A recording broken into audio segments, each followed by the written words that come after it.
بعض نے کہا کہ ہجرت سے 2 سال پہلے حضور کو معراج ہوئی، اور بعض نے کہا کہ ہجرت سے 3 سال پہلے حضور کو معراج ہوئی۔ بعض نے کہا کہ ربیع الاول شریف میں حضور کو معراج ہوئی، بعض نے کہا کہ ربیع الاخر میں حضور کو معراج ہوئی، بعض نے کہا کہ رمضان شریف میں حضور کو معراج ہوئی، اور بعض نے کہا کہ رجب المرجب شریف میں حضور کو معراج کرائی گئی۔ اب دنیا اسلام رجب المرجب شریف ہی میں معراج مصطفیٰ صلی اللہ تعالی وسلم مناتی ہے۔ اس کی وجہ کیا ہے؟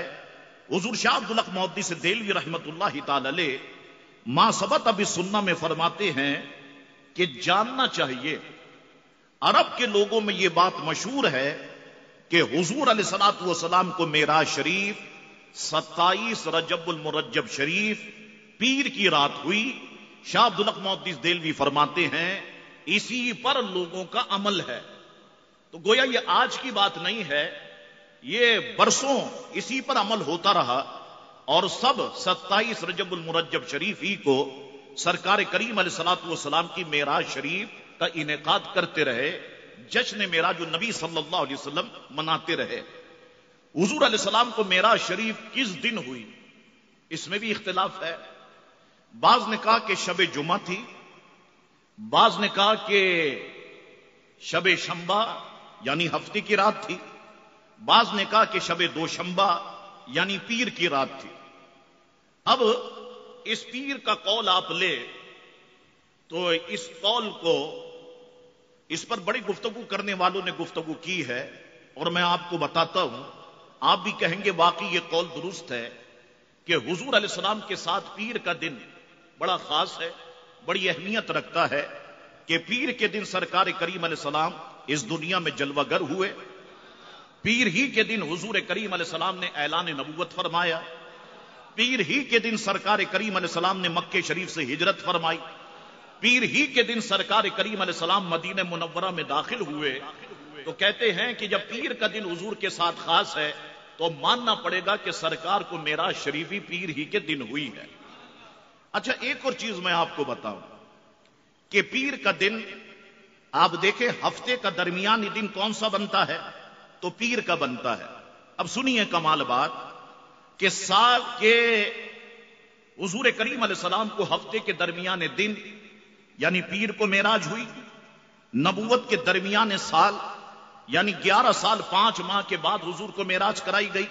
سال کا درمیانی مہینہ آپ نکالیں تو رجب نکلتا ہے، رجب میں حضور کو معراج کرائی گئی، درمیانی وقت تھا 24 گھنٹے کا درمیانی وقت، رات کا 1 بجتا ہے، رات کے 1 بجے حضور کو معراج کرائی گئی۔ اور کمال یہ ہے کہ سفر معراج کی آیت قرآن مجید و فرقان حمید کے درمیانی پارے یعنی 15ویں پارے میں موجود ہے کہ فرمایا گیا سبحان الذی اسری بعبدہ لیلا من المسجد الحرام الی المسجد الاقصی۔ تو اس پر بھی آپ کی نظروں کا ہونا جو ہے وہ بہت ضروری ہے۔ اللہ اکبر، آگے بڑھتے ہیں، اب آیت اسرا کی طرف آتے ہیں، اور جو کچھ مفسرین نے لکھا اسے مختصراً آپ کی ذوق کی نظر کرتا ہوں، کوئی زبان خاموش نہ رہے، اپنی زبان کو سبحان اللہ اور ماشاءاللہ سے تر رکھیے گا۔ آپ پہلے آیت سن لیں، ترجمہ سن لیں، پھر ایک ایک لفظ پر میں گفتگو کر دیتا ہوں۔ فرمایا گیا سبحان الذی اسری، پاک ہے وہ ذات اقدس جس نے سیر کرائی، بی عبدہ لیلا، اپنے بندہ خاص کو راتوں رات، من المسجد الحرام، مسجد حرام سے، الی المسجد الاقصی، مسجد اقصی تک، الذی بارکنا حولہ، جس کے ارد گرد ہم نے برکتیں رکھی ہیں، لنریہ من آیاتنا، تاکہ ہم دکھائیں انہیں اپنی نشانیاں، انہ هو السمیع البصیر، بے شک وہ سننے والا اور دیکھنے والا ہے۔ اللہ اکبر، اس آیت مقدسہ کا ایک ایک لفظ بڑا نورانی ہے، اور ایک ایک لفظ حضور کریم علیہ الصلوۃ والسلام کی عظمت کو، مقام اور مرتبے کو ظاہر فرما رہا ہے۔ سب سے پہلے ہم آتے ہیں لفظ سبحان پر۔ یاد رکھیے عربی گرامر کی رو سے لفظ سبحان مقام تعجب پر استعمال ہوتا ہے، کیا مطلب؟ جہاں پر کوئی عجیب و غریب چیز دیکھتے ہیں تو عرب لوگ وہاں پر لفظ سبحان کو استعمال کرتے ہیں، اور صرف عرب لوگ ہی نہیں، ہم پاکستانی بھی، ہم مسلمان بھی، جہاں پر عجیب و غریب چیز دیکھتے ہیں ہماری زبان سے بھی لفظ سبحان ہی نکلتا ہے۔ دیکھیے میں آپ سے کہتا ہوں، آپ خود کہیں گے ابھی دھوپ ہے، گرمی ہے، اچانک سے چاروں طرف سے بادل آ جائیں اور بارش برسنا شروع ہو جائے، مجھے بتائیے بے اختیار ہماری زبان سے کیا نکلے گا؟ ٹھیک ہے، آپ دیکھتے ہیں دو جڑواں بچوں کی پیدائش ہوئی، دونوں ایک جیسے ہیں، بال ایک جیسے ہیں، رنگ ایک جیسے ہیں، آنکھیں ایک جیسی ہیں، قد ایک جیسے ہے، بتاؤ ہماری زبان سے بے اختیار کیا نکلتا ہے؟ تو صرف عرب لوگ ہی لفظ سبحان استعمال نہیں کرتے، بلکہ ہم لوگ بھی جب تعجب کی چیز کو دیکھتے ہیں تو لفظ سبحان استعمال کرتے ہیں۔ اب سوال یہ ہے کہ سفر معراج کے اندر ایسی تعجب کی بات کون سی تھی کہ قرآن مجید و فرقان حمید نے جب اس آیت کو شروع فرمایا تو لفظ سبحان سے شروع فرمایا؟ تو میں کہوں گا کہ سارا تعجب تو اسی ہی میں تو ہے، حیران کر دینے والی ساری باتیں سفر معراج ہی میں تو ہیں۔ اللہ اکبر! واقعہ معراج بڑا عجیب و غریب تھا، انسانی عقل سے بالاتر تھا۔ اللہ اکبر! رب کے علم میں یہ بات تھی کہ یہ جتنے کفار ہیں، جتنے ملحد ہیں، جتنے نیچری ہیں، جتنے وہم پرست ہیں، یہ سب کے سب میدان میں کود پڑیں گے اور کہنے لگ جائیں گے کہ سفر معراج کو تو ہم نہیں مانتے۔ حضور تھوڑے سے وقت میں گئے اور آئے، دروازے کی کنڈی بھی ہل رہی تھی، بستر بھی گرم تھا، وضو کا پانی بھی چل رہا تھا، عقل اس کو تسلیم نہیں کرتی۔ جسم بھاری ہوتا ہے، بھاری جسم کا اوپر جانا محال ہے، راستے میں قرہ ناری آتا ہے، قرہ ناری کو گل و گلزار بنانا محال ہے، آسمان کو توڑا نہیں جا سکتا، آسمان کو چیرا نہیں جا سکتا، آسمان میں سوراخ نہیں کیا جا سکتا۔ حضور گئے کیسے ہوں گے، آئے کیسے ہوں گے؟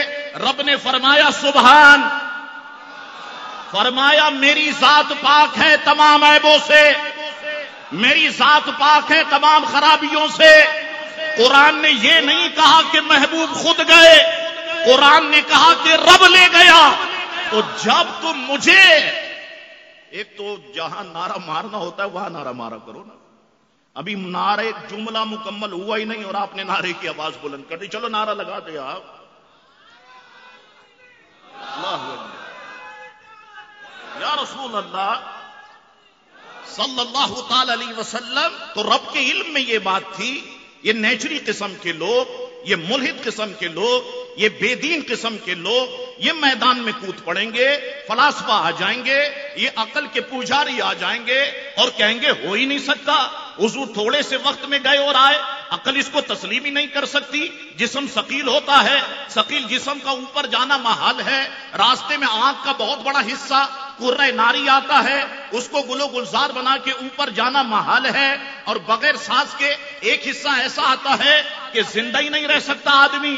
حضور اس میں سے کیسے گئے ہوں گے، کیسے آئے ہوں گے؟ آسمان کو توڑا نہیں جا سکتا، آسمان کو کاٹا نہیں جا سکتا، آسمان میں سے سوراخ نہیں کیا جا سکتا۔ حضور کیسے گئے، کیسے آئے؟ عقل اس کو نہیں مانتی۔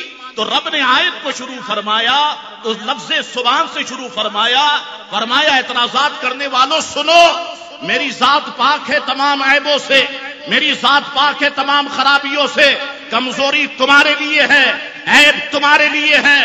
قرآن نے یہ نہیں کہا کہ محبوب خود گئے، قرآن کہہ رہا ہے سبحان الذی اسرا، رب لے گیا۔ تو جب تم مجھے طاقت والا مانتے ہو، جب تم مجھے قوت والا مانتے ہو، تو میں نے اپنے محبوب کو معراج کرائی ہے، تم اعتراضات کرنے والے کون ہوتے ہو؟ تو رب نے سبحان فرما کر معراج مصطفیٰ پر اعتراضات کرنے والی تمام زبانوں کو بند فرما دیا، فرمایا سبحان، میری ذات پاک ہے تمام کمزوریوں سے، میری ذات پاک ہے تمام عیبوں سے۔ اللہ اکبر!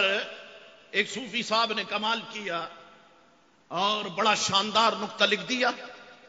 وہ کہتے ہیں دیکھو، کسی کا اکلوتا بچہ ہو یا چلو اکلوتا نہ ہو، کسی کا بیٹا ہو،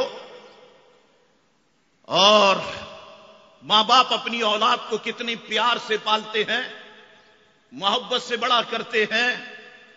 بچہ جوان ہو گیا تو اس کے لیے چاند جیسی بیوی کی تلاش میں نکل جاتے ہیں. اب تقریب نکاح ہے اور بچہ دولہا بن کر، شیروانی پہن کر، کرتا پاجامہ پہن کر، سر پہ کلا لگ کر اور گلے میں خوبصورت سا ہار ڈال کر سواری پر جب سوار ہوتا ہے تو لوگوں میں آپ سے پوچھتا ہوں، مجھے بتاؤ بے اختیار ماں باپ کی زبان سے کیا نکلتا ہے؟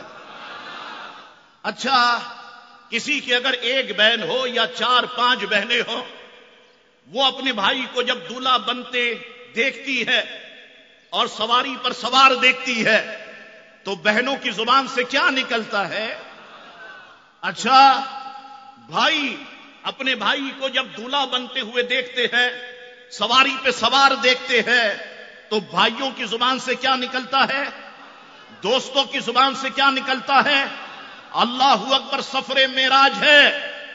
حضور علیہ الصلوۃ والسلام تو کائنات کے دولہا ہیں اور آج یہ دولہا آسمانوں کے سفر کے لیے جا رہے ہیں.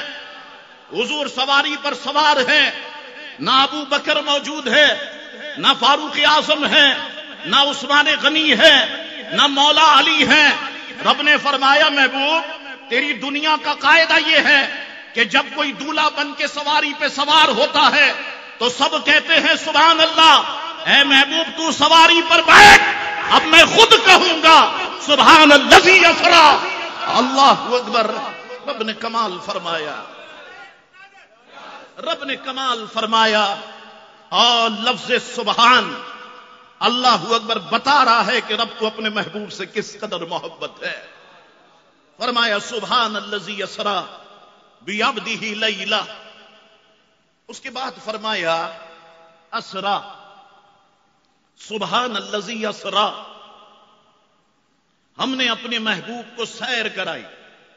بڑی نورانیت ہے لوگوں قرآن میں، اور قرآن کی تفسیر میں بڑی جاذبیت ہے. بندہ جب پڑھتا ہے تو پڑھتا چلا جاتا ہے، لیکن اس کے لیے دلی لگاؤ ہونا چاہیے، کتابوں سے محبت ہونی چاہیے.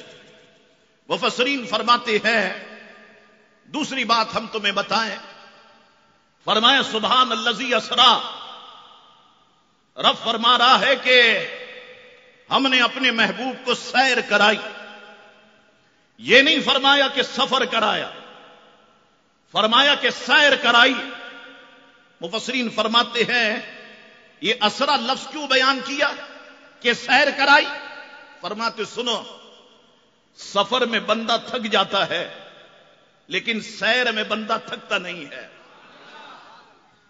دیکھیں سفر کرتے ہیں ہم امریکہ کا، کینیڈا کا، یورپ کا، اور 2 مہینے میں نانی یاد آ جاتی ہے اور سوچتا ہوں کہ بڑھاپے میں میرے والد کس طرح سے سفر کرتے ہوں گے. اللہ اکبر. تو تھک جاتا ہے انسان. لیکن کوئی مسلمان آپ کو نہیں ملے گا جو کہے میں مدینہ دیکھ کے آ گیا اور تھک گیا ہوں، میں مکہ دیکھ کے آیا ہوں اور تھک گیا ہوں. تو سفر میں بندہ تھکتا ہے، سیر میں بندہ نہیں تھکتا. فرمایا